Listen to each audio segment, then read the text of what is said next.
So next up is the tools. As I continue to record, I make more mistakes, so I have to re-record a lot of these videos. It's tiring me out. But go ahead and go through the visualizer. So we have our attorney. This is a singleton. We have our list of commands. This is a mix of the command pattern as well as a factory and object pool. So we have a mini command system. This one's extra mini because it's actually only within like we don't have a broker. So it's only within the visualizer. We have show sphere, delete, and then visualize all, render sphere, and our default color, as well as our graphics object. So here we create our graphics object once, and then in our delete, we make sure to delete go through our command factory, we make sure to delete our graphics object that we created, and we delete ourselves because we're a singleton. When we show sphere, this is used in the collision system. We saw that earlier where we show sphere one in the testing.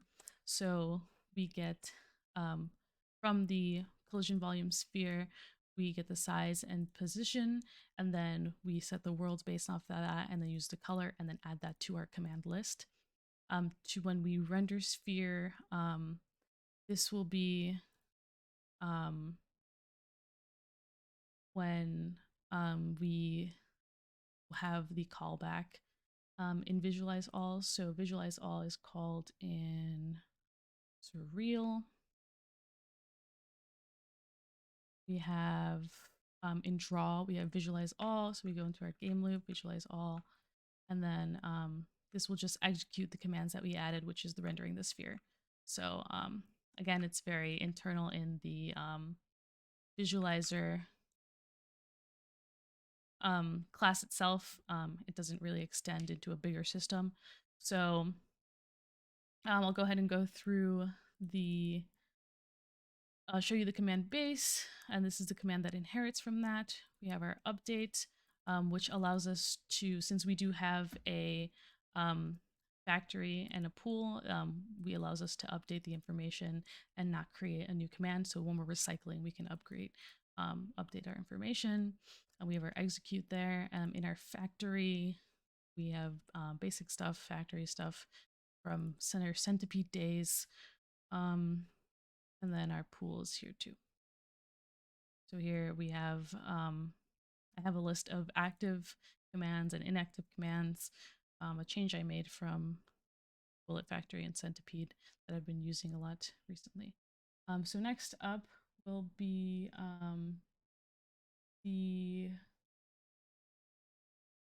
oh, and just to show you one thing, there is no, so for instance, in the fish, we have no bounding sphere, right? Well, we do, but we don't use it, I promise. So I think my Hydra doesn't have a bounding sphere. Let me show you with that.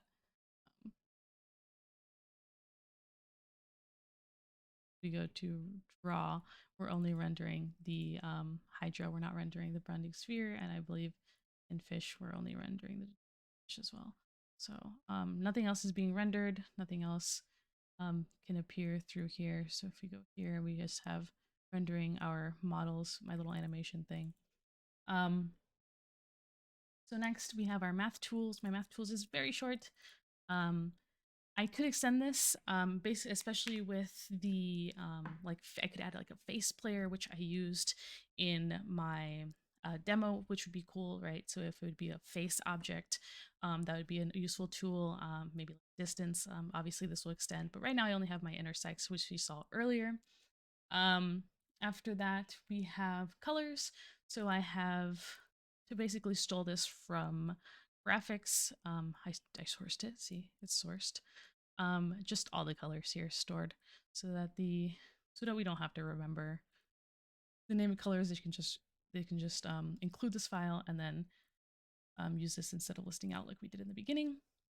And then we have our documentation. which I don't have. Um, so I can explain to you how to start a new game, but I'm sure you um, don't want me to. So I believe that is it for all my demo. Thank you.